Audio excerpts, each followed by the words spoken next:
here we are.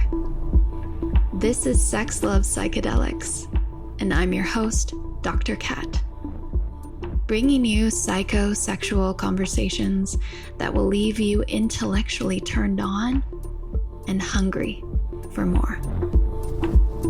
Well, this is something that I think of sometimes. I make this joke sometimes where it's everybody wants to date a celebrity or a wealthy person until they date a celebrity or a wealthy person. And the same thing with thinks that they want to date a strong woman until they date a strong woman. Because it's confronting and it brings things up to the surface. And can we hold it or do we collapse with this?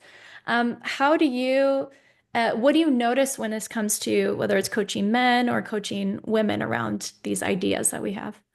I love this question. This is really good. Okay, so I think of it in terms of like when we think of celebrity or wealth, like those are big magnetic energies, right? So this person holds a lot. Their presence commands a lot of attention. And I will speak first from my perspective of working with powerful men. So I work with a lot of very well-known CEOs.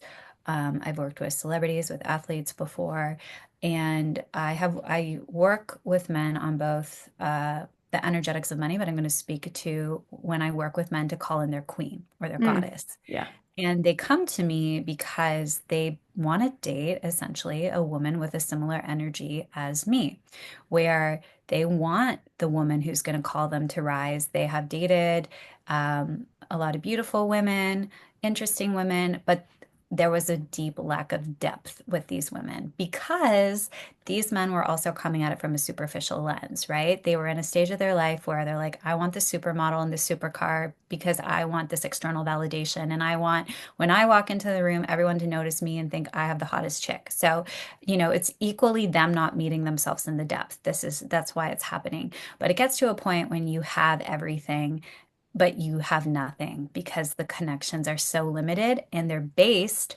on this kind of arrangement of materialism and surface level and like it gets very boring after a while.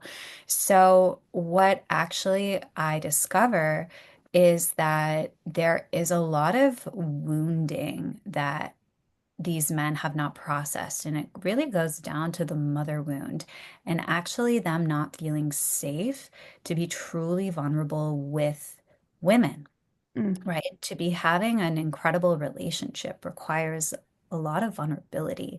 And you're showing parts of yourself that maybe you've rejected or shamed, or other people have rejected and shamed.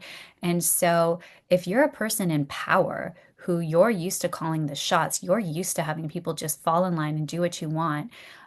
This can feel really overwhelming because actually, a lot of people in power, and in this case, we're speaking about men, they don't have someone to hold space for them.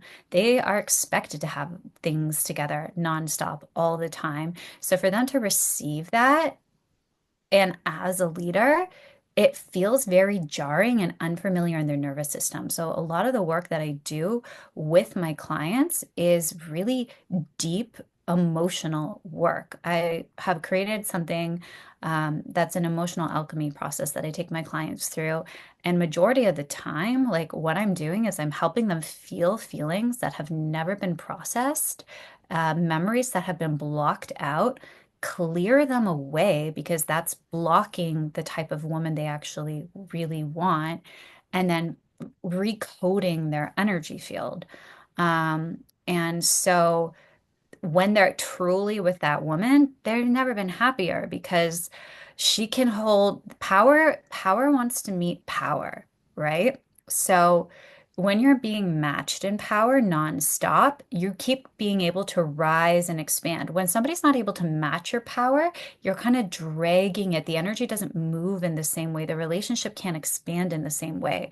So I think, men who say that they want a powerful woman and they're willing to show up and do the work, it's like the greatest gift that they could ever have. Now, on the opposite end, this is funny because actually on my Instagram, I love polling my audience and I love seeing where their minds are at to be like, okay, like this is why we're stuck. This is why we don't have results. And I asked the question the other week about like, why do you think, like, do you think men are like intimidated by powerful women? And a lot of people said yes. And so there is 100% truth to this. I see it all the time, like how men interact with me. Some of them, they're like, just like they can't handle it. They can't handle it. Mhm. Which is sometimes I just like play with the energy because it's just a little bit fun for me. But that doesn't, I'm not in the mindset of, oh, men don't want a powerful woman Mhm. because I work with men who want that. I've Mhm. experienced it by the men that I dated. But like, you have to understand that type of woman isn't for anyone, but she Yeah. is for who she's for. So rather than making anything about yourself wrong, which is what a common thing that I see women do way more than men. They make themselves wrong or all these reasons as to like why they don't have the relationship or love. It's because of them and blah blah blah blah blah. So it's just knowing that you are for who you are for, and that's like a delicious thing. Like I 100% not for everybody. And I'm into that. I think I told you one time, it's like I'm like caviar, like rare and expensive. Yeah, of course. And I think that's uh, it- again, you're so good at being able to identify what your worth is, but it's Mm, not even that you're mean to somebody when they can't meet you there. It's just again the playfulness and engagement and but it's also honoring that limit for yourself. It's just not a fit. It's not yeah. about finding validation. It's we're not a fit. Yeah, it'd be like the same if like a client wanted to do private coaching with me, but they couldn't pay the investment. It means nothing about me. It's like that's just where they're at and where they're at financially and their belief in their self-worth. So I never like take on what someone else's limitation. And that would be my advice to anyone listening. Like never ever reduce yourself based on somebody else's limitation. Well, that was fun. Thanks for tuning in, lovers. And if you want to experience more ecstasy and sexual liberation, head over to sexlovepsychedelics.com and learn about how you can join me for any one of my online or live events. And while you're there, grab my free guide on sex and psychedelics. Remember, this podcast is for entertainment and educational purposes only. Please contact your healthcare provider and local law before pursuing any of the products or psychedelics discussed. And one final note here. I make this show specifically for you. If you're loving the show, then be sure to leave me a review in iTunes or Spotify to let me know. Happy to be here and happy to serve. I'll see you next time on Sex Love Psychedelics.